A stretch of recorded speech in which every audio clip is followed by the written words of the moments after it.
ကျွန်တော်ကားတိုက်ခံရလို့လာလိုက်တော့ဗျာဟာနွားတွေကလာပိတ်နေပြန်ပြီကွာဟဲ့နွားထတဲ့ကနေလောက်အောင်ရှောင်းပါလားဟေးထလို့ပြောနေလူလိုနားမလဲဘူးလားအောင်ပါလူမသားလူလိုလဲနားလဲတယ်နွားလိုလဲနားလဲတယ်မထပေးနိုင်ဘူးဟာဒီနွားတော့ရဆန်းတော့အောက်လာပြီးတော့လူမောင်းသလိုလာမောင်းထုတ်နေဟေးထလို့ပြောနေတယ်ဟဲ့နွား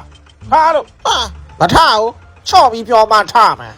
ကဲနွားသေးလေးကလိမ္မာတယ်ထမယ်နော်ထလိုက်နော်နွားသေးလေးလိမ္မာရနော်ထမှာမလား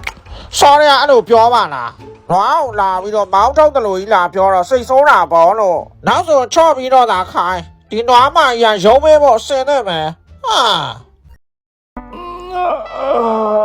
ဒီနေ့တော့